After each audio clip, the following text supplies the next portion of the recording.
welcome to Kollywood Uncut. Kollywood Uncut இந்த பேரை கேட்டாவே இந்த நிகழ்ச்சி எப்படி இருக்கும் அப்படின்னு உங்க எல்லாருக்குமே தெரிஞ்சிருக்கும். எஸ், Kollywood படங்களுக்கு பின்னாடி இருக்கிற படப்பூஜை, shooting spot, audio launch, team interview, இப்படி பல சுவாரஸ்யமான விஷயங்களை இந்த நிகழ்ச்சியில் நீங்கள் பார்க்க போறீங்க. ஸோ நிகழ்ச்சிக்கு போகலாம். தெலுங்குல ரிலீஸ் ஆன மரியாதை ரமண்ணா படத்தோட ரீமேக் தான் வல்லவனுக்கு புல்லும் ஆயுதம். ஓகே இது கதிர்வேலன் காதல். இப்போ ரிலீஸ் ஆக போகிற நண்பன்டா வரைக்கும் உதயநிதி ஸ்டாலின் அண்ட் சந்தானம் காம்பினேஷன் சூப்பராக ஒர்க் அவுட் ஆயிருக்குன்னு நம்ம எல்லாருக்குமே தெரியும். அண்ட் அவங்க படத்தில் ஏதாவது ஒரு பாட்டில் இவங்க ரெண்டு பேரும் சேர்ந்து ஆடுற மாதிரி இருக்கும். ஆஸ் அ ஹீரோவாக நான் எவ்வளோ கஷ்டப்பட்டேன் அப்படின்னு உதயநிதி ஸ்டாலின் சொல்லி நீங்கள் நிறைய இடத்துல கேட்டிருப்பீங்க. இந்த வல்லவனுக்கு புல்லும் ஆயுதம் படத்தில் நம்ம சந்தானம் டான்ஸ் ஆடுறதுக்கு எவ்வளோ கஷ்டப்பட்டாரு அப்படின்றத உதயநிதி ஸ்டாலின் சொல்லியிருக்காரு பாருங்க. எனக்கு ரொம்ப ஹீரோயினோட போகும்போது ரொம்ப கஷ்டமாக இருக்கும். ஏன்னா ஹீரோயினுக்கு ஈக்குவலாக ஆடணும் அப்படிலாம். சந்தானம் சார் போகும்போது ஜாலியாக இருப்பேன், ஏன்னா டான்ஸே ஆட தேவையில்லைன்னு. கதிர்வேலனுக்கு அதில் போகும்போது எனக்கு மாஸ்டர் அசிஸ்டன்ட் வந்து எனக்கு சொல்கிறாரு, மாதிரி ஸ்டெப்ஸ் கொஞ்சம் அதிகமாக இருக்குது சார் அப்படின்னு. அப்படியா, அவர் ஓகே பண்ணிட்டீங்க, அவர் ஆடுவாரா அப்படின்னு. இல்லை, அவர் ஓகே சொல்லிட்டார் சார். ஓகே சொல்லிட்டாரா? வேமா விட்டு போனேன். என்ன ஆச்சு உங்களுக்கு, என்ன அப்படின்னு. இல்லை, உங்களுக்கு நானும் ஹீரோவாக நடிக்கிறேன், இல்லை அதனால் கொஞ்சம் டான்ஸ் கிளாஸ்லாம் போக ஆரம்பிச்சு. சொல்லிட்டு பண்ணுங்கப்பா, நான்லாம் ஏதோ நீங்கள் இருக்கிற தைரியத்தில் தான் வந்து ஏதோ டான்ஸுங்கிற பேர் ஏதோ பண்ணிகிட்ருக்கோம். அதனால் ஸோ அப்போ தான் எனக்கு தெரிஞ்சுது இந்த படத்துக்காக அவர் ரொம்ப மெனக்கிட்டுருக்காரு. நான் டான்ஸ் பார்க்கல, கண்டிப்பாக நல்லா ஆடிருக்காரு நான் நம்புகிறேன். அடுத்தவன் ஹீரோவாக நடிக்கிற படத்துக்கே வந்து அவரும் சரி அவங்க டீமும் சரி அவ்வளோ ஒர்க் பண்ணுவாங்க அந்த படம் வெற்றி அடையணும்னு. அவரோட படங்கும் போது கண்டிப்பாக சும்மா விட்டுற மாட்டாங்க, ஆனால் அந்த நம்பிக்கை இருக்குது. சித்தார்த்து பண்ணோன்னே சித்தார்த்து வந்துட்டு இது மாதிரி மியூசிக் போடலாம். Okay, first song opening song ஒரு பயங்கரமான சாங். நான் கேட்டேன், உனக்கு அஜித் சார் விஜய் சார்லாம் டேட்டு தரலன்ற கோவத்தில் என்கிட்ட காட்டுறேன் அந்த டியூன்லாம், இதெல்லாம் யார் ஆடுறது, நான் எங்கேருந்து ஆடுறது, தயவு செஞ்சு கொஞ்சம் கீழே வாங்க சித்தார்த்துனா ஒரு டியூன் ஒன்று போட்டார். இந்த மாதிரி டக்கர் ஒரு டியூன் வச்சுனா உடனே ஸ்ரீநாத் சொன்னான், ப்ரோ கொஞ்சம் ஏற்றலாமேண்ணா. ஆனால் நான் யோசிச்சேன், ஆமாம் கொஞ்சம், ஏன்னா ஓப்பனிங் சாங்கை மாசாக இருக்கணும், கொஞ்சம் ஏற்றலாம் மிஸ் சித் அப்படின்னேன். உடனே என்கிட்ட சித்து கேட்டால், சார் அப்படி தான் பேசுவான் சித்து, சார் ஆடிடுவீங்களா சார் அப்படின்னா. நான் ஒன்று சொன்னேன், ஆடிடலாமா சித் அப்படின்னேன். ஏதோ இப்போ ஏற்றுறேன் சார்ன்ட்டுல டக்கர் கொஞ்சம் ஃபாஸ்ட் பண்ணான். உடனே ஸ்ரீநாத்தில் இன்னும் கொஞ்சம் ஏற்றலாமே. நான் பார்த்த ஸ்ரீநாத்தில் நான் ஓகே சித்துண்ணா ஆடிடுவீங்களா சார் அப்படின்னா. ஆடிடுவேன் சேத் அப்படின்னா. திருப்பி ஓகே சார் அது இப்போ முடிச்சிடறேன் சார் அப்படின்ட்டு திருப்பி உட்காந்தா டக்கரேட்டா எல்லாம் பண்ணி கொடுத்துட்டேன். நானே எடுத்துகிட்டு வந்துட்டேன் சிடியை. மாஸ்டர் ராஜேஷோட ஃப்ரெண்ட் அவன். நாங்களாம் ஒரு ஏரியாவில் இருந்தோம். அவன் அப்புறம் டான்ஸில் சேர்ந்தான், அப்புறம் நிறைய ப்ரோக்ராம்லாம் பண்ணிருந்தான். அப்புறம் மாஸ்டர் ஆகணும்னா நான் சொன்னேன், இந்த படத்தில் பண்ணினேன், எனக்கு ஃபுல் சாங் கூட அப்போ தான் நான் பண்ண முடியும், அப்போ தான் எனக்கு ஒரு சிங்கிள் கார்டு கிடைக்கிறேன், ஓகே பண்ணு மச்சான் அப்படின்ட்டேன். அதுக்கப்புறம் அந்த சாங் ரிஹர்சல் பண்ணி காமிச்சான். நான் டான்ஸ் யூனியன் போனேன். பார்த்ததுக்கே டயர்டாகிடுச்சு. அவன் ஆடி காமிச்சிட்டு இருந்தான்.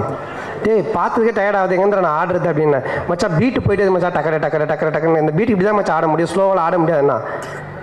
இது எதுவுமே மாற்ற முடியாதுண்ணா. எப்படி மாற்ற முடியும், நீ பீட் அவ்வளோ ஃபாஸ்ட்டாக போகுது, ஆடாமல் இருக்க முடியாதுண்ணா. அப்புறம் மூச்சு தண்ணியில் ஆடி கீடி கொஞ்சம் ப்ராக்டிஸ்லாம் பண்ணி முடிச்சுட்டு அதுக்கப்புறம் வந்தேன். சித்து பார்த்துட்டு, என்ன சார் ஆடிட்டிங்களா அப்படின்னா. ஏய் நீ கேட்டது இப்போ தான் எனக்கு அர்த்தம் புரியுது. நம்ம சந்தானம் யாரு கூட எத்தனை தடவை எந்த படத்தில் நடித்தாலும் அந்த காம்போ ரொம்ப பெருசாக பேசப்படும். அதே மாதிரி நம்ம விடிவி கணேஷும் நம்ம சந்தானமும் சேர்ந்து நடித்தா அந்த ஜோக் நம்ம எத்தனை தடவை பார்த்தாலும் நமக்கு சிரிப்பு வந்துக்கிட்டே இருக்குங்க. ஸோ இந்த வல்லவனுக்கு புல்லும் ஆயுதம் படத்துலையும் இவங்க ரெண்டு பேரும் சேர்ந்து நடிச்சிருக்காங்க. ஆக்சுவலாக இங்கே இந்த படத்தை பற்றி எல்லாருமே சொல்லிட்டு இருக்காங்க. பட் முக்கியமாக தெரிஞ்சுக்க வேண்டிய விஷயத்த என்னால் முடிஞ்சதுன்னு சொல்லிடுறேன். ஏன்னா நான் கொஞ்சம் இந்த படத்தில் ரொம்ப க்ளோஸாக ஒர்க் பண்ணியிருக்கேன் சந்தானத்தோட. அதனால் எனக்கு இந்த படத்தை பற்றி தெரியும். ஏன்னா இந்த சேம் ஃபிலிம் மரியாதை ராமுடு, அதில் நடித்த ஹீரோ சுனில், அவரும் நம்மளை மாதிரி நம்ம சந்தானம் மாதிரி அங்கே ஒரு பெரிய காமெடி ஆக்டராக இருந்தார். ஆனால் 3 இயர்ஸ்க்கு அப்புறம் இப்போ பெரிய ஹீரோவாகிட்டார். என்னென்னா இந்த படத்தில் ரொம்ப முக்கியமானது என்னென்னா அந்த சுனில் இதில் பெரிய ஸ்கோர் பண்ணது டான்ஸ் ஆடி தான். ஸோ இந்த ஒரு விஷயந்தான் நம்மளுக்கு அடிப்பட்டது. அந்த சுனிலுக்கு ஈக்குவலாக இங்கே பண்ணியிருக்காரு. இந்த படம் பெரிய வெற்றி பட அண்ணா லட்டு தின்ன ஆசையை விட 10 டைம்ஸ் ஹிட் ஆகணுன்றது கடவுளை பிரார்த்திட்டு. என்னோடய ஃப்ரெண்டு சந்தானம் சார் வந்து இந்த படம் பண்ணுறாருன்னு உண்மையிலே அவ்வளோ சந்தோஷப்பட்டேன். ஏன்னா அவருடைய பாடி லாங்குவேஜுக்கும் அவருடைய ஸ்டைலுக்கும் அவ்வளோ சூட் ஆகக்கூடிய ஒரு ஸ்கிரிப்ட். ஸோ இந்த ஸ்கிரிப்டை வந்து அவர் படம் பண்ணணும்னு சொல்லி முடிவு பண்ணதிலே இந்த படத்தோட சக்ஸஸ் இருக்குது. அவ்வளோ என்டர்டெய்னிங்கான அவ்வளோ அழகான ஒரு ஸ்கிரிப்ட் பண்ணியிருந்தார். ஸோ இதில் வந்து அவர் வந்து இந்த படத்தை அப்படியே பண்ணாமல் அவருடைய டீம் இருக்காங்க. ஸோ எல்லாம் சேர்ந்து இந்த ஸ்கிரிப்டை அவருக்கு சூட் ஆகிற மாதிரி மாற்றி தான் ஒர்க் அவுட் பண்ணியிருக்காரு.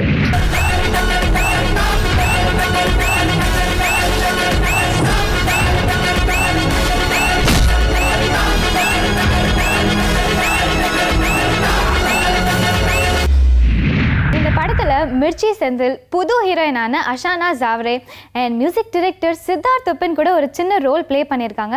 ஸோ இவங்களுடைய கேரக்டர்லாம் என்னென்ன மாதிரி இருக்கும் அப்படின்றத அவங்களே சொல்கிறாங்க, பார்த்து தெரிஞ்சுக்கோங்க. அவங்க சொன்னாங்க, நீ மியூசிக் பண்ணும் படத்துக்கு ஆனால் 3 கண்டிஷன்ஸ் இருக்குன்னு என்கிட்ட சொன்னாங்க. 3 கண்டிஷன்ஸ் என்னென்னா, நம்பர் 1 எனக்கு மியூசிக் தெரியணும், நம்பர் 2 அவங்க ஃபோன் அடித்தா நான் ஃபோன் பிக்கப் பண்ணும், நம்பர் 3 அவங்க ஒரு டியூன் கேட்டால் நான் லோன் கேட்குற மாதிரி பிஹேவ் பண்ணக்கூடாதுன்னு சொன்னாங்க. அப்புறம் கம்போசிங் நம்ம உட்காந்தோம், lot of fun, amazing time இருந்தது. டீமே ரொம்ப ஒரு கலாய்க்கல்ஸ் டீம். நடிக்கிறத நான் பார்த்தேன் படத்தில், ரொம்ப குழந்தையா வந்து வெகுலியாக செம்ம மொக்கம் வாங்கி போனார். என்னடா இவ்வளோ மொக்கம் வாங்குறாரு, இவர் எப்படி மியூசிக் பண்ணுவார் எனக்கு டவுட் இருந்தது. ஆனால் சித்தார்த்துக்கு 2 முகம் இருக்குன்றது, ஒரு ஸ்பிளிட் பர்சனாலிட்டியாக இருப்பார், நான் எதிர்பார்க்கவே இல்லை.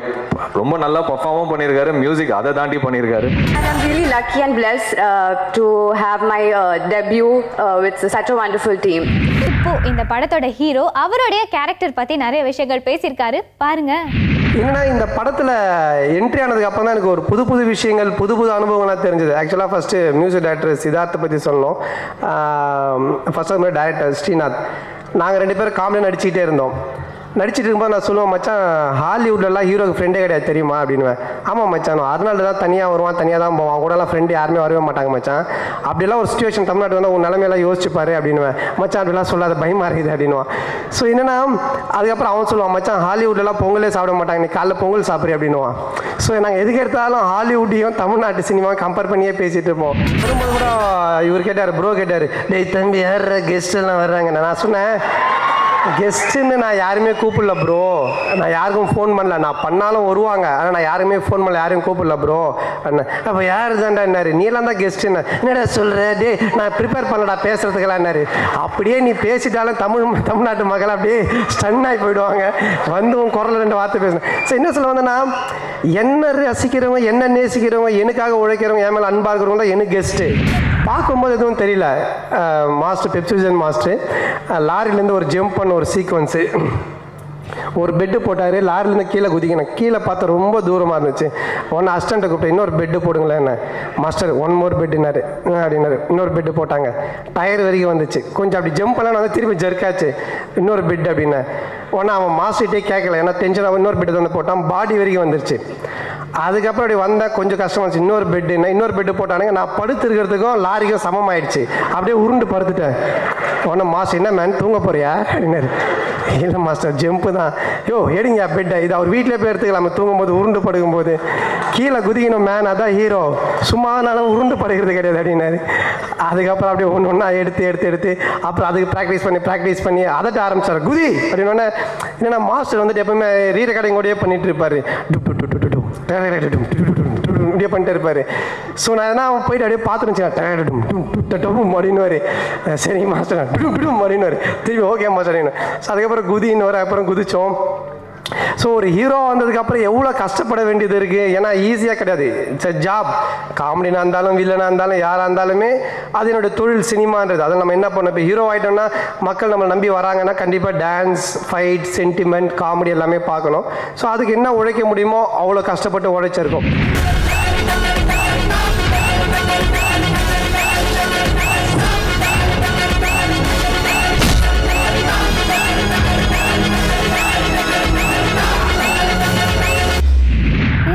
மியூசிக்னாலே நமக்கு எந்த கஷ்டம் இருந்தாலும் அவருடைய மியூசிக் கேட்கும்போது அந்த கஷ்டம்லாம் பறந்து போயிடும். ஸோ அப்படிப்பட்ட ஒரு லெஜண்ட் இளையராஜா மியூசிக் போட்ட உன் சமையலறையில் படத்தை பற்றி நிறைய விஷயங்கள் பார்க்க போகிறோம்.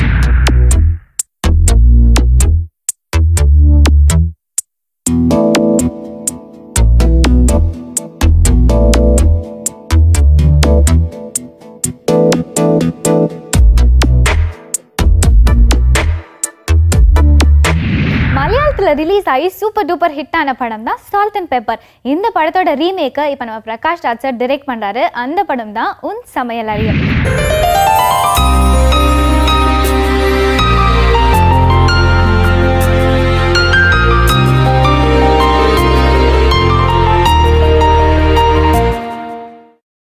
உலகத்தில் வாழ்ற எல்லா மனிதர்களுக்கும் 2 விஷயம் பொதுவானது.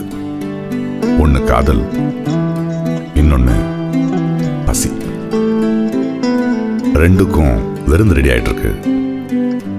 கொஞ்சம் வெயிட் பண்ணுங்க, உங்கள் பிரகாஷ் ராஜ் பரிமாறும் உன் சமையல் அறையில்.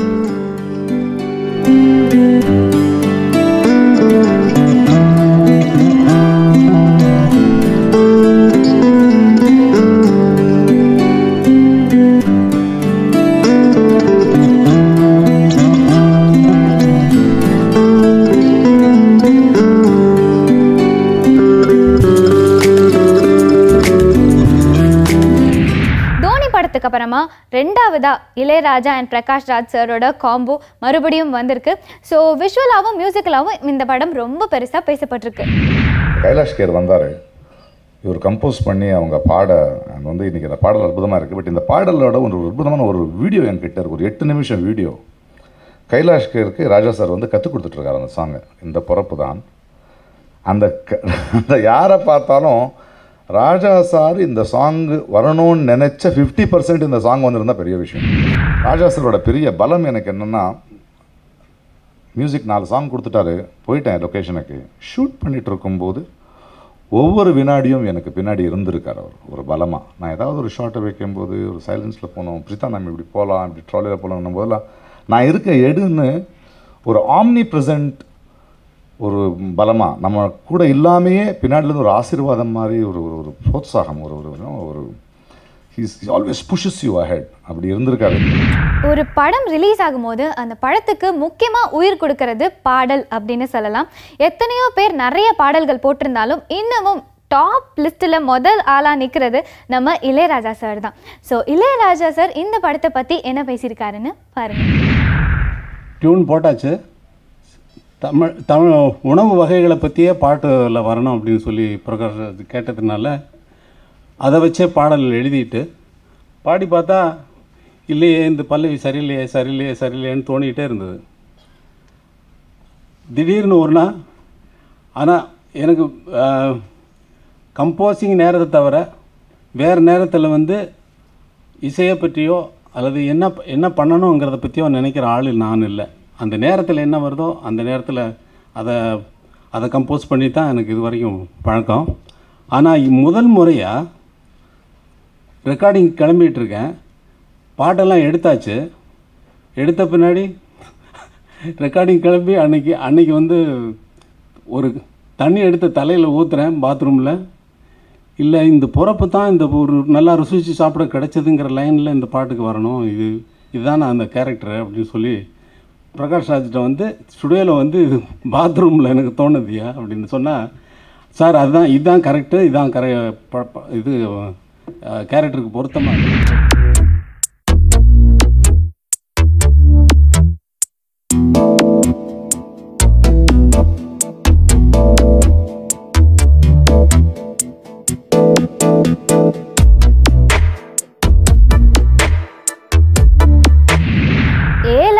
Z வரைக்கும் என்ன படம் ரிலீஸ் ஆனாலும் அந்த படத்தை பற்றின சுவாரஸ்யமான விஷயங்கள் இந்த காலிவுட் அன்கட்டில் மட்டும்தான் நீங்கள் பார்க்க முடியும். இதே மாதிரி அடுத்த காலிவுட் அன்கட்லையும் நான் உங்களை மறுபடியும் சந்திக்கிறேன். Until then, this is me, Farina, saying bye-bye from Collywood Uncut.